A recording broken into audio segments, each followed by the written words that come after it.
Hey all, welcome to our another episode. அஜித்தே கடவுளே. அவ்வளவுதான், கடவுளே அஜித்தே தான். அஜித்தே கடவுளே அஜித்தே. ஆமா, நம்ம இப்போ விடாமுயற்சி பார்த்துட்டோம் guys. அதோட ரிவ்யூ தான் பார்க்க போறீங்க. இப்போ பொதுவாக படத்தை எடுத்தவங்க எல்லாரும் என்ன சொல்லுவாங்கன்னா, நான் கஷ்டப்பட்டு ப்ரெசென்ட் பண்ணேன், கஷ்டப்பட்டு எடுத்தோம் அப்படின்னு சொல்கிறது. இந்த படத்துக்கு தான் உண்மையான அந்த கிரெடிட் போய் சேரும்னு நினைக்கிறேன். ஏன்னா 3 வருஷத்துக்கு அப்புறம் தலை வந்து பிக் ஸ்க்ரீனுக்கு வந்திருக்காரு. பல கடல் தாண்டி, மலை தாண்டி, பல ஹைவேஸை தாண்டி அந்த படம் இப்போ நம்ம சில்வர் ஸ்க்ரீனுக்கு வந்திருக்கு. இதோட படத்தோட வந்து பாசிட்டிவ் நெகட்டிவ்னு பார்த்தீங்கன்னா, ஃபர்ஸ்ட் நம்ம பாசிட்டிவை பார்க்கலாம். பாசிட்டிவ்னு பார்த்தீங்கன்னா மொத்தம் 3 விஷயம் சொல்லலாம். முதல்ல வந்து தலை அஜித், அனிருத், சினிமாட்டோகிராஃபர், இந்த 3 தான் இந்த படத்தோட ப்ளஸ்ஸு. அஜித் அவர்கள் வந்து இதுக்காக உடம்பு குறைச்சாரா இல்லை வந்து அவர் ரேசிங்காக வெயிட் கேட்டகரியில் வரணுன்றதுக்காக உடம்பு குறைச்சாரான்னு தெரியல. ஆனால் ரொம்பவே கஷ்டப்பட்டுருக்காருன்னு மட்டும் தெரியுது. அவ்வளோ அழகாக ஹோல் படத்தில் ஃபுல்லாகவே அஜித் அவர்கள் தான் இருக்கார்.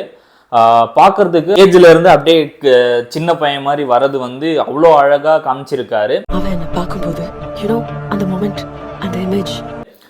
இது எப்படி பண்ணாருன்னு தெரியல, ஆனால் ரொம்பவே கஷ்டப்பட்டிருக்காரு இந்த படத்துக்கு. அடுத்து பார்த்தீங்கன்னா நம்ம மியூசிக் வந்து அனிருத் பண்ணியிருக்காங்க. எப்படி நம்ம இந்த ஜெயிலர் அப்படின்னு சொல்லிட்டு பல லைனில் வரும்போது எப்படி அவரோட மியூசிக் வந்து ரொம்ப டாப்பில் இருந்துச்சோ, அதே மாதிரி இந்த விடாமுயற்சிக்கு ரொம்பவே சூப்பராக போட்டிருக்காரு. ஃபர்ஸ்ட் ஹாஃப் வரைக்கும், ஃபர்ஸ்ட் ஹாஃபில் மொத்தம் 2 பாட்டு இருக்குது. ஒன்று வந்து பார்ட்டி சாங், அது எல்லாருக்குமே தெரியும். இன்னொன்று வந்து ஒரு கதைக்கு நடுவில் அப்படியே கதையோடு வர ஒரு பாட்டு ஒன்று வருது. அதோட பார்த்தீங்கன்னா ஃபர்ஸ்ட் ஹாஃபில் ஓகே, மியூசிக் கூட அவ்வளோவா இல்லைன்னு சொல்லும்போது செகண்ட் ஹாஃபில் நான் காட்டுறேன்டா யாருன்னு சொல்லிட்டு அவ்வளோ சூப்பராக அந்த ஒரு சொட்டு ரத்தம் அந்த சாங் வந்து பார்த்தீங்கன்னா அவ்வளோ ஃபைட் சீக்வன்ஸ்க்கு நடுவுலையும் அந்த பாட்டு அப்படியே கேட்கும் போதே தேட்டரில் அனிருத் தான் இதுக்கப்புறம் அவர் தாண்டா மாசுன்ற மாதிரி அந்த பாட்டு அவ்வளோ சூப்பராக எங்கே பொருந்துமோ அந்த இடத்துக்கு சூப்பராக வச்சு கொடுத்துருக்காரு.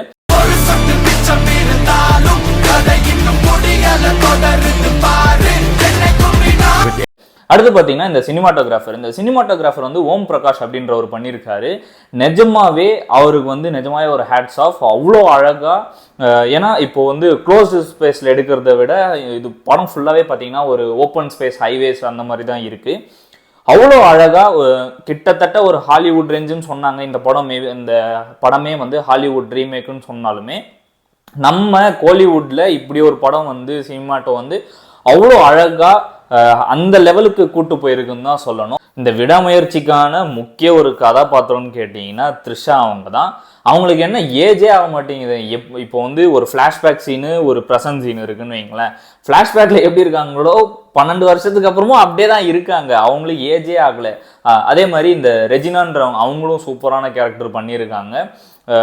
த்ரிஷா அவங்களுக்கு வந்து ஒரு கம்மியான ஸ்பேஸ் தான் படத்தில் இருந்தாலும் அவங்களுக்கு கொடுத்த ஸ்பேஸில் அவங்களால என்ன ஒரு பொட்டன்ஷியல் இருக்கோ அவ்வளோ சூப்பராக பண்ணியிருக்காங்க. அதுவுமே ரசிக்கும்படியாகவே இருந்தது. பிரச்சனை பண்ணிட்டு இருக்காங்க தியேட்டர். இந்த படத்துக்கு நெகட்டிவ்னு பார்த்தீங்கன்னா இது வந்து தலைக்கான படம்னு கேட்டிங்கன்னா கண்டிப்பாக கிடையாது. ஏன்னா இது ஒரு நம்ம இப்போ வந்து அவங்கக்கிட்டேருந்து எதிர்பார்க்குறது என்ன, ஒரு ஆக்ஷன், ஒரு ட்ராமா, அப்புறம் பார்த்தீங்கன்னா ஒரு சென்டிமெண்ட். இந்த படம் வந்து ஆக்ஷன் சொல்கிறத விட ஒரு லவ் ஸ்டோரின்னு சொல்லலாம். ஏன்னா இது ஒரு ஒய்ஃப் ஹஸ்பண்டுக்கு நடுவில் நடக்கிற ஒரு கதை தான். அதில் என்னென்ன நடக்குது அதுதான் மொத்த படமே. கிளைமேக்ஸில் அஜித் அவர்கள் சொல்கிற அந்த வார்த்தை தான் இந்த படமேன்னே சொல்லலாம். இன்னொன்று பார்த்தீங்கன்னா எல்லாருமே ஒரு மாஸ் சீன் எதிர்பார்ப்போம். இப்போ வந்து ஒரு ஹீரோ இன்ட்ரோடக்ஷன், ஹீரோனா பரவாயில்ல. இப்போ வந்து நம்ம இந்த மாதிரி தளபதி, ரஜினி, கமல் அப்படின்றவங்களாம் ஒரு மாஸ் சீன் எதிர்பார்ப்போம். இது எடுத்த உடனே சடனாக அவர் வந்துடுறாரு. அது கொஞ்சம் டிசப்பாயிண்டாக தான் இருந்துச்சு. அதுக்கப்புறம் இந்த படத்தில் வந்து அர்ஜுன், ரெஜினா, அப்புறம் பிக் பாஸில் வந்த ஒரு ஆரோ சும்மா சொல்லக்கூடாதுங்க, நிஜமாவே சூப்பராக பண்ணியிருக்காரு. எனக்கு அவர் பார்க்கும்போதெல்லாம் நீங்களாம் எப்படி ஃபர்ஸ்ட் ஷோ பார்த்தீங்க, அஜித் ஃபேன்ஸ்லாம் எப்படி உங்களை சும்மா விட்டாங்கன்றது வந்து எனக்கு தோணிகிட்டே இருந்தது. ஏன்னா அவ்வளோ சூப்பராக அவர் கொடுத்த ரோலை வந்து அவ்வளோ ரியலிஸ்டிக்காக பண்ணியிருக்காரு. பார்க்கும்போதே யாராவன்ற மாதிரி கோவம் வர மாதிரி பண்ணுறாரு. அது ரொம்பவே சூப்பராக இருந்துச்சு. இந்த படத்தில் வந்து தலையும் இருக்காங்க, அர்ஜுன் சாரும் இருக்காங்க. இது வந்து ஒரு மங்காத்தா மாதிரி இருக்கும்னு பார்த்தீங்கன்னா அந்த எக்ஸ்பெக்டேஷனே வேணாம். ஏன்னா அது அவ்வளோ வந்து இது ரீச் பண்ணலன்னு தான் நான் சொல்லுவேன். ஒரு சாதாரண மனுஷன் வந்து ஒரு ஹஸ்பண்ட் ஒய்ஃப்குள்ளே இருக்கிற ஒரு ப்ராப்ளம், அதுலேருந்து எப்படி அதை வந்து அவர் சால்வ் பண்றாரு, அது நடுவில் நடக்கிற டிராமா தான் இந்த விடாமுயற்சி. What is your problem? என்ன கேட்டிங்கன்னா நீங்கள் இந்த படத்தை இன்னும் பார்க்கலன்னா பார்க்க போகிறதுக்கு முன்னாடி தயவு செஞ்சு எந்த ஒரு எக்ஸ்பெக்டேஷனுமே இல்லாமல் ஒரு நார்மலாக நான் ஒரு தலை படத்தை போய் பார்க்க போகிறேன் அப்படின்றத மட்டும் யோசிங்க. நீங்கள் வந்து மங்காத்தா மாதிரி இருக்கும் இல்லை பில்லா மாதிரி இருக்கும்லாம் தயவு செஞ்சு யோசிக்காதீங்க. இதோட மைனஸ்னு பார்த்தீங்கன்னா இதுதான் சொல்லுவேன். ஆனால் இதுக்கான ஒரு இன்ட்ரோலுக்கான ஒரு கிரிப்னஸ் இருக்கானா கண்டிப்பாக இருக்குது. அதை நீங்கள் மிஸ் பண்ணாதீங்க. அப்புறம் கிளைமேக்ஸில் கொஞ்சம் சென்டிமெண்ட்டோடு முடிச்சிருக்காங்கன்னு சொல்லலாம். ஆனால் இன்னும் கொஞ்சம் கிரிப்பாக இருந்திருக்கலாம். படம் வந்து ஒரு ஸ்டார்ட் பண்ணி எண்டு அப்படியே போய்கிட்டே இருக்குது கதை. ஒரு ஹை பாயிண்ட்டுன்னும் போது எதுவுமே இல்லை. அதுதான் இதோட மைனஸ் பாயிண்ட். நீங்கள் இன்னும் இந்த படத்தை போய் பார்க்கலன்னா கண்டிப்பாக போய் பாருங்கள்.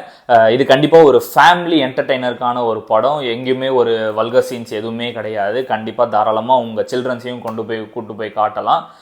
இந்த வீடியோ உங்களுக்கு பிடிச்சிருந்தா ஒரு லைக் பண்ணிக்கோங்க. சப்ஸ்கிரைப் பண்ணாதவங்க சப்ஸ்கிரைப் பண்ணிக்கோங்க. நீங்கள் பண்ணுற ஒரு லைக்கும் எனக்கு அடுத்து பண்ணுற வீடியோஸ்க்கு ரொம்ப யூஸ்ஃபுல்லாக இருக்கும். இதே மாதிரி ஒரு நல்ல கண்டென்ட்டோட உங்களை வந்து நான் சந்திக்கிறேன். அது வரைக்கும் take care. Thank you. Bye bye.